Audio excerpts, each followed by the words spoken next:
Committee ने यह भी फैसला किया कि इस जो भी इन्वेस्टिगेशन इंक्वायरी हुई है और उसके बाद फिर फैक्ट फाइंडिंग कमेटी ने अपनी जो है उसकी इन्वेस्टिगेशन हुई, फिर कैबिनेट कमेटी ने जो है उस पर यह फैसले किए। लेकिन इसको मज़ीद प्रोब करने के लिए शफाफियत और जवाब और इदारा जाती सीख के फ़रोग के लिए ज़ैली कमेटी ने फैसला किया है कि मौजूद chief justice Sindh high court को अभी लेटर लिखा जा रहा है। मेरे ख्याल से जब तक हम बात करें लेटर लिख दिया गया होगा और उसमें अदालती इंक्वायरी के लिए हाई कोर्ट के किसी हाजिर जज को हम चीफ जस्टिस साहब को रिक्वेस्ट करेंगे कि हाजिर जज को आप मुकर्रर करें ताकि वो तमाम इन सारी चीज़ों का अपने तर्ज पे भी कानूनी तौर पे भी उसका जायज़ा लें और फिर उस पर वो फ़ैसला करें। तो ये अहम फ़ैसले थे जिस पे आज अमल दरामद हुआ है और हमारा मकसद यही है कि इस मामले की शफाफियत हो। गवर्नमेंट ने अपने आप को कभी भी बरीउल ज़म्मा नहीं समझा। जो जहाँ पे कोताहियाँ थीं उसकी निशानदेही हमने इसमें खुद की है। अगर आपने फ़ैसले जो हमने पढ़े, आपने देखा हुकूमत ने माना है कि हाँ कहाँ पे हमसे जो है वो हमारी कोताहियाँ थीं और जहाँ पे किसी और इदारे की कोताही थी उसकी भी निशानदेही की है। इसकी भी निशानदेही की है कि जी अगर बिल्डिंग की जो अपना इंतज़ामिया थी उसकी क्या ज़िम्मेदारियाँ थीं।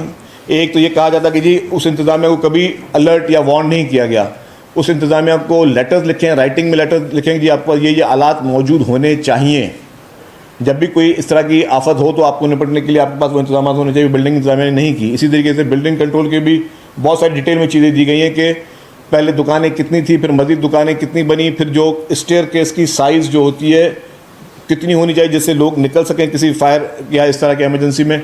वो सारी संगीन बेज़ाब्तियाँ भी आई हैं। और फिर जो मैंने बताया किन किन अदवार में जो है उनको अनड्यू किस्म के उनको फेवर्स भी मिलते गए और उसमें क्या क्या मुहरक़ात शामिल थे। तो ये सारी चीज़ें गवर्नमेंट ने वो सारी चीज़ें पॉइंट आउट करके जो ज़िम्मेदारान थे उनका तयन भी किया। और अब फिर हमने chief justice Sindh high court को लेटर भी अभी लिख दिया गया है और लेटर में उनसे ये अपील की गई कि कोई भी सिटिंग जज जो है सिंध हाई कोर्ट का उसको वो इंक्वायरी जो है वो सुपर्द करें और फिर मज़ीद इसका तयन किया जा सके। साहब ये बताइएगा कि इतनी तफसीली आपने बताया कि इंक्वायरी फैक्ट फाइंडिंग की हुई है जिसमें एक एक चीज़ का जायजा लिया गया, तो उसके बाद क्या ज़रूरत पेश आई थी? क्या सियासी जमातों का प्रेशर है या लोगों का प्रेशर है कि अब आप जुडिशल इंक्वायरी की तरफ जा रहे हैं? देखिए, पहले दिन से हमने कहा था कि हम किसी भी सियासी जमात का प्रेशर नहीं लेंगे।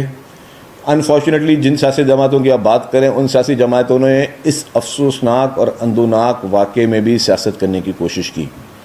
हम इस पर सियासत नहीं कर रहे हैं। जो लवाहिकीन जो शौदा हैं, मैं पहले भी कहता हूँ किसी की भी जान की कोई कीमत नहीं। उनके घरों पे कल से जो है वो चेक्स जो है 1-1 करोड़ रुपए के वो पहुँचना शुरू हो गए हैं। लेकिन आपने कहीं पे भी जो है उसकी तशहीर नहीं देखी होगी कि हम जाएं और वहाँ पे चेक देते हुए तस्वीरें निकलवाएं।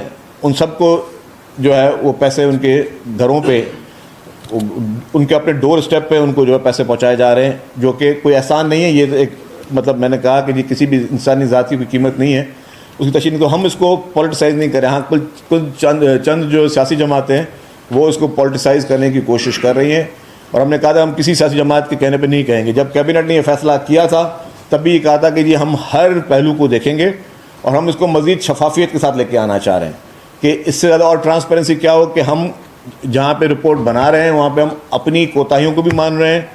हमसे पहले के अदवार में जिस तरीके से इल्लीगल तरीके से गैर कानूनी तौर पे गैर आइनी तरीके से जिन अदवार में जो मेयर साहिबान थे या जो उस वक्त उस दौर की इंतज़ामिया थी उन्होंने किस तरीके से आंखें बंद करके इनको लीज़ें दी और किस बिना पे दी, वो सारी चीज़ें उसके लिए हमने एंटी करप्शन को पाबंद किया कि एंटी करप्शन जो है उसकी इंक्वायरी करे। अब वो एंटी करप्शन ज़रा उन सब लोगों को बुलाएगी, उनसे इंटरोगेशन करेगी। तो ये सारी मुहरक़ात को देखते हुए हमने इस चीज़ को महसूस करते हुए कि जी हम इसको मज़ीद शफाफ बनाएं ताकि कोई उंगली ना उठ सके। और उसमें हम सियासी पार्टी की हम जवाब दें आवाम को हैं, हम किसी सियासी पार्टी को जवाब दे नहीं हैं, हम आवाम को जवाब दें। और इसीलिए ही हमने अपने जो कोताहियाँ उसको भी हाईलाइट किया है। और जब हम समझते हैं कि हम अब उसको मज़ीद करने के लिए chief justice Sindh high court को कहा कि कोई सिटिंग कोई जो है वो जज हाई कोर्ट का वो इसकी इंक्वायरी करे।